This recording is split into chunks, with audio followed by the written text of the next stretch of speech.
السلام عليكم ورحمة الله وبركاته. الشمع أركفونه جرجرته أمتا قشتي أمتا جاللا في أمتا كفجا أكم جرتني يا كيسني نجيني سنبدا الحمد لله أرومو يرو هندما يو مكة لطلتي نجه مجنة كايرو نجيني جلرلي نجا جنة مكة لطلا جدما مري كناف أمتا قشتي الحمد لله رب العالمين وربي فده هندما يو جالتا fudhataa rabbii keenyatti shakkaraa rabbii keenya shukrii galfataa hundumaafuu gaarii hamaa nu qunnamullee rabbii keenyatti qalbii teenya qulqulluudhaan rabbii keenya kadhachuudha. Homaa wanni goon hin jiru. Alhamdulillahi rabbil aalamiin saarraa baqattummaa rabbiin nuuf kenne. Alhamdulillahi maaltu beeka boodoo tarii nurraa mulquu danda'a waan ta'eef itti shakkarra jechuudha. Egaa obboleewwan kiyya hordoftoota kiyya hundumti keessanuu kabajamaa ulfaadhaa isiniin jechuun jaaladha. Yeroo kamiyyuu yeroo viidiyoo kiyya daawwattanii laayikii gochuun dagatinaadha. Laayikii godhaadha. Akkasumallee warroonni sabiskiraayibiin goona sabiskiraayib godhaa, laayikii godhaadha. Yeroo laayikii gootanii namoota hedduu akka qaqqabuuf taasisaa. Akkasumallee tarii yoo si fayyadina biraa fayyaduu danda'a. Guyyarraa wantaan gadhiisu kun jechuudha. Kanaaf obboleewwan kiyyaa please gatiitiin kaffaltanii laayikii godhaadha. Isiniin jedhaa galatoomaadha. Mucayyoo tana akkuma sa'aatii muraasa dura viidiyoo sii gadi isiniif dhiisee ture. Namoonni argitaniirtan namoonni argine viidiyoo godhaan ilaalaadha. Obboleewwan keenya mucayyoon tuni murtiin itti kenname akka jedhanitti Allahu aalamii. Allahu aalam jechuun yoo nama kun baay'ee arrab guuttatanii dubbachuuf nama sodaachisa.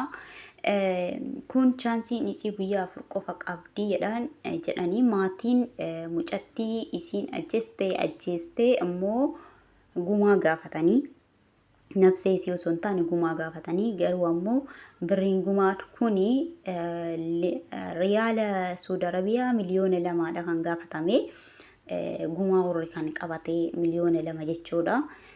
Miliyoonni 2 kun ammoo ji'a 4 jedha. Kun ammoo bulii 4 jedha. Bulii 4 yoo ta'e chaansiin isii kan nabseen jiraachuuf qabdu haga jimaata dhufuu qofa jechuudha. Yoo akki jedhan guyyaa 4 ta'e jechuudha. Guyyaa qidaameen ajjeefamti jechuudha. Akki jedhanitti Allahu aalam. Garuu ammoo namni tokko ammoo tuyyuu chaansiisii ji'a 4 qabdi. Ji'a 4 booda ammoo gara hidhaa yaanii bahuu hin dandeenyeetti darbiti. Hidhaa san yoo itti dabarsan ammoo waggaa 11f nabseen akkasumatti jiraatti. Nam tokkoon arguu hin dandeessu. Ergasii booda ammoo ajjeefamti. Akki jedhamaa jirutti jechuudha. Akki gabaafamaa jirutti. Kana keessaa isa kamtu dhugaadha kan jedhullee inshaallah jala buunee waan qulqulleeffanneen isin qaqqabsiisa. Inshaallah rabbiin isiif haa birmatu. Mucayyoon wanti garaa nama nyaatu keessaa jechuudha. Akkamitti ajjeettee maaliif ajjeestee lesh qaxxaltii jedhanii gaafatanii jennaan maaf qaltee jedhanii gaafatanii jennaani sammuu koo fayyaa hin qabu jette. Sammuu koo waan fayyaa hin qabneef yeroo kana godhanii waan akka hin beeku anama jiru na jettee jirti jechuudha. Hedduu nama gaddisiisa. Biyya namaa keessatti aarii fi akka isin jettutti arabiffaan qulqulleeffattu baay'ee arabiffas hin dandeessu. Ji'a 7 qofaadha akka isin jiraatti Saudi Arabiyaa keessa jechuudha.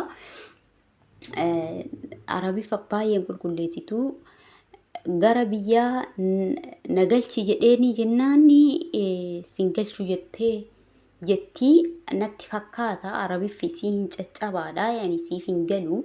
Miidiyaan gurguddaa arabdoonni qabdu harkaa fuudhaaranii ijoollee keenya asirra wantooliidhaan keessaa warroota afaan arabiffaatiin tokko irratti darbaa jiru san please duwitii irratti hin godhina. Afaan arabiffaatiin please duwitii hin godhina. Duwitii hin godhina hin facaa waan ta'eef. Wanti kuni gaaga'umsa wanna maqaa Abashaa Itoophiyaawii hundumarra gaaga'umsa hamaa uumaa obboleewwan kiyya. Gaaga'umsa hamaan irratti uuma waan ta'eef please duwitii hin godhina. Duwitii gochuu jechuun akka keessa faca'u gochuu jechuudha. Maaliif afaan arabiffaatiin illee hin dubbatina, afaan arabiffaatiin illee irratti hin barreessina. Ka isaan barreessanii gadhiisa sanillee duwitii irratti hin godhina. Ijoolleen keenya ka afaan keenyaa hojjetame duwitii godha.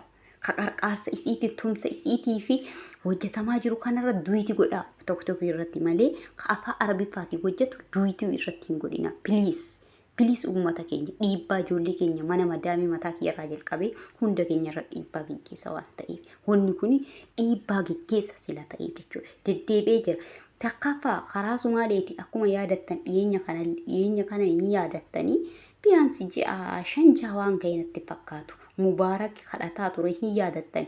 Dhalataan Oromoodhaa Itoophiyaa walii galaa Sumaalee dhalataa Sumaalee ajjeese hin yaadattani. Sunis gumaan kaffalamee dhiyoo tana bahe jechuudha. Hin yaadatta sanillee jechuudha.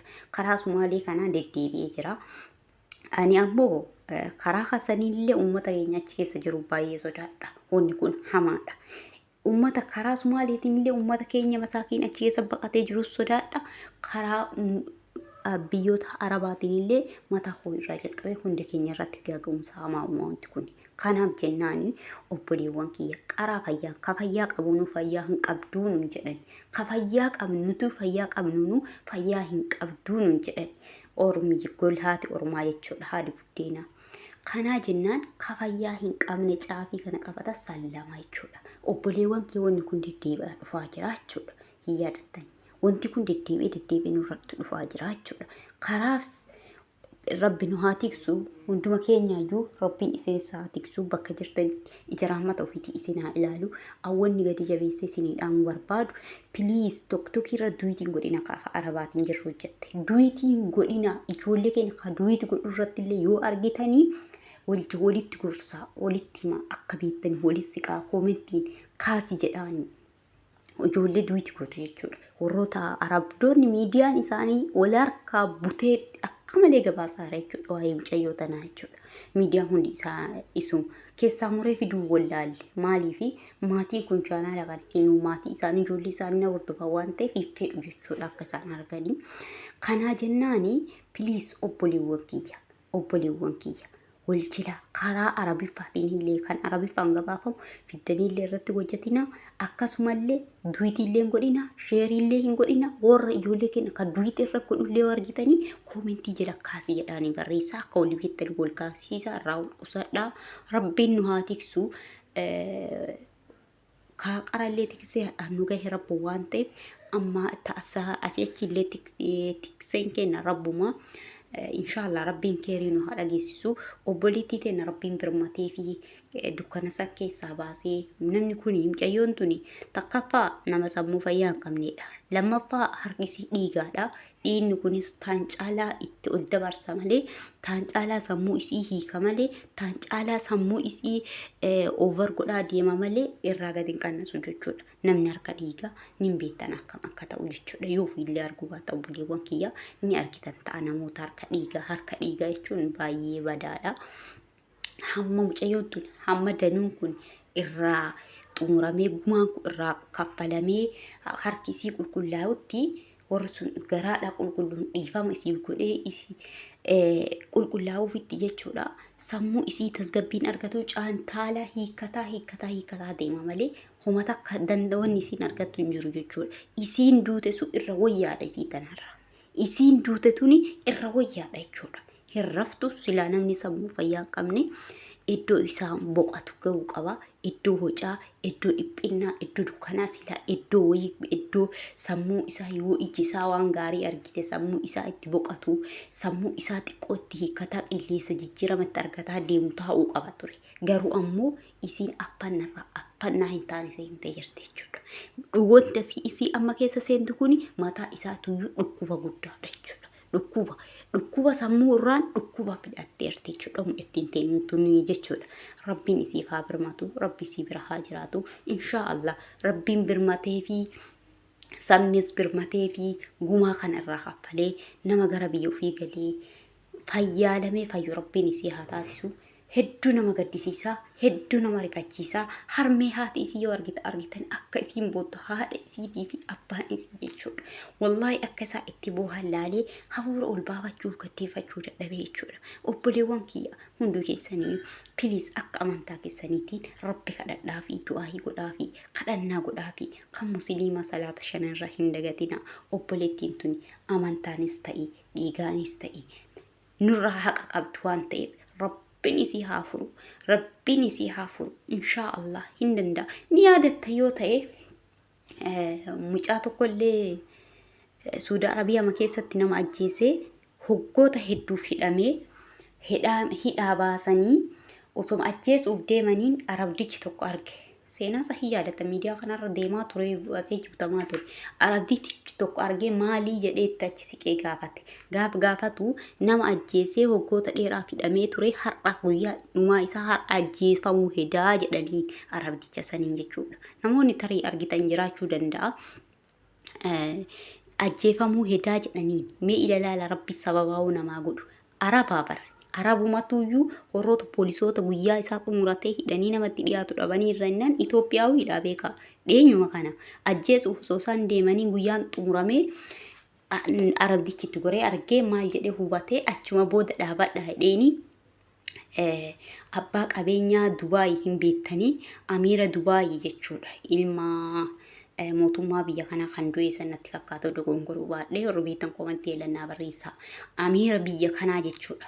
Gurbaa diimaa qal'aa tokko yeroo baay'ee miidiyaa kanarra deema. Amiira akka biyyattiitti yaani Amiira beekamaadha abbaa qabeenyaa haftaamidha.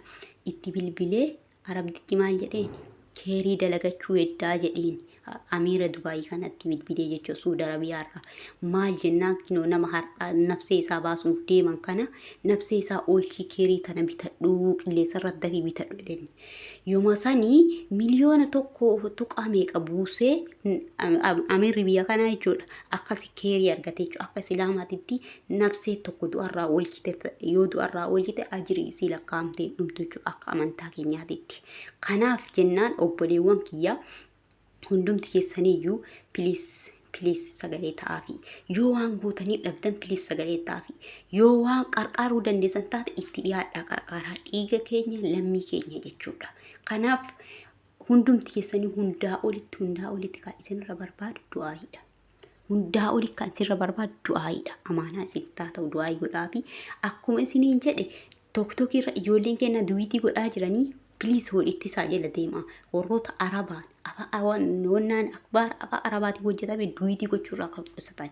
Duwiitii gochuurraa akka qusatan. Kan tumsa isiif godhamu afaan keenyaan afaan Amaariffaatii fi Oromiffaan tumsa isiif godhamurra duwiitii godhaa qarqaaraa facaasaa dandeessa dhaqaa qarqaaraa yoo mallaqaan dadhabdan du'aayii godhaafi kan isiniin jechuun jaaladha. Ummata qashtii ummata jaalalaa fi ummata kabajaa isin jaaladha isin kabajaa viidiyoo kana garuu gatiitti kaffaltan laayikii godha namoota baay'ee bira yoo qaqqabe tarii namni tokko irraa fayyadamuu danda'a waan ta'eef laayikii gochuu hin dagatinaadha. Viidiyoo sirratti hin dheeressu hamma viidiyoo biraatiif walitti deebinutti assalaamu alaykum warahmatullaahi wabarakaatuh.